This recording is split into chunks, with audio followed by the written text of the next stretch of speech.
Today, we're diving into a foundational story from Vietnamese history, a tale that's absolutely epic. It's about two sisters who took on one of the most powerful empires on the entire planet.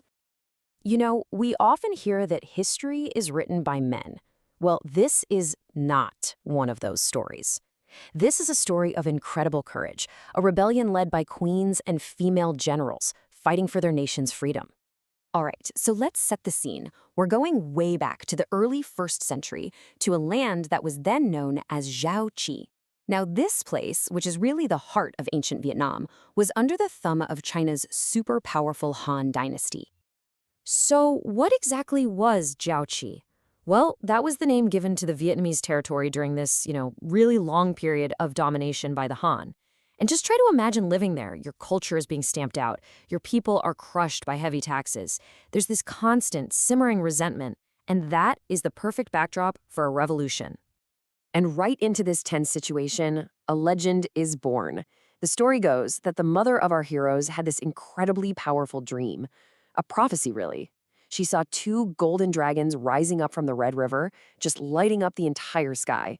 I mean, this wasn't just a regular dream, right? This was a sign of the incredible destiny waiting for her children. And sure enough, not long after, she gives birth to two daughters, Trưng Trắc and Trưng Nhi. Now, their upbringing was, well, it was completely unconventional for women of that time. Forget domestic skills. These girls were trained in martial arts, they were schooled in the art of war, they were raised with this fierce, free spirit of their Lac Viet people. They were basically being forged into leaders from day one. Okay, so you have these two incredible young women ready for anything, but every rebellion needs a spark. And in Giao Chi, that spark was about to be lit, thanks to the sheer cruelty of the Han Empire. And that problem, it had a name: To Ding. This guy was the Han governor, and he was basically the poster child for everything that people hated about being ruled by outsiders. He was greedy, slapped on these crippling taxes, and he had total contempt for their local customs. He ruled by fear, and he was pushing the people right to their breaking point. And this is where things get really personal, especially for Trưng Trắc. See, her husband, T Sec, was a local lord, and he shared her dream of independence. Governor To Dinh saw him as a threat, and so he had him executed. Just like that. And that single brutal act, it took all that simmering anger the nation felt and turned it into an absolute unstoppable fire. I mean, this changed everything. For Trưng Trắc, this wasn't just about the nation anymore. It was now fused with this vow for vengeance, for justice, for her husband. That personal tragedy lit a fire under her and transformed her from, a noblewoman with some rebellious thoughts into the fierce, determined leader of a revolution. And what happened next? Well, it was nothing short of spectacular. Fueled by this mix of grief and this powerful love for their country, the sisters launched a rebellion.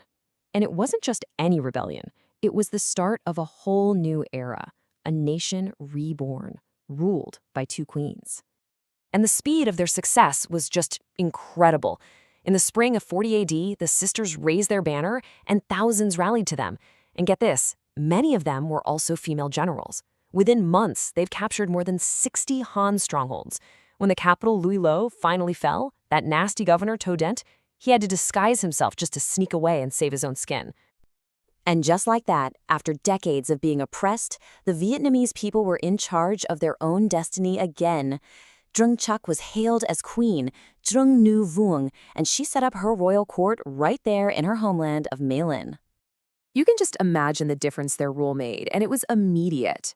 All those crippling Han taxes, gone, abolished. The local Lac Viet customs that the Han had tried so hard to stamp out, they were brought right back. It was a complete reversal. They replaced a government of fear with one that brought hope and freedom back to the people. But a story like this is never that simple, is it? We're talking about the Han dynasty here, a global superpower. They were embarrassed, they were humiliated, and there was no way they were just going to let this rebellion stand. The empire was striking back. And the Han emperor did not mess around. He sent his absolute best general, a guy named Ma Yuan, who was known for being a brilliant but totally ruthless tactician. And he didn't come alone. No, he brought a massive, battle-hardened army with him. Their one and only mission: crush this rebellion and bring Giao Chi back into the fold.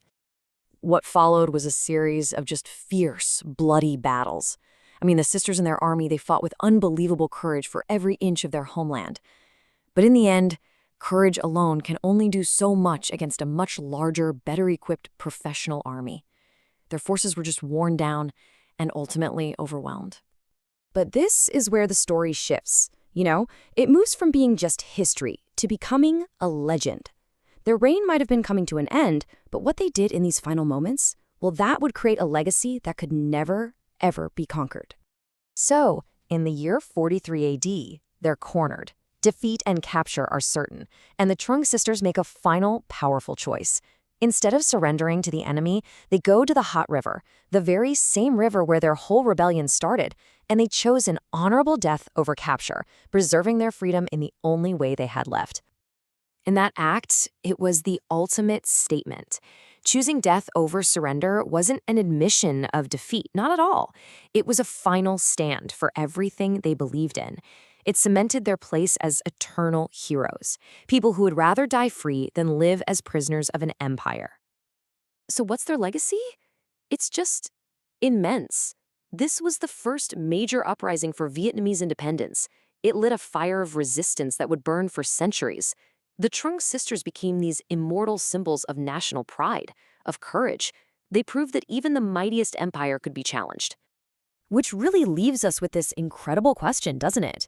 Their reign only lasted about 2 years.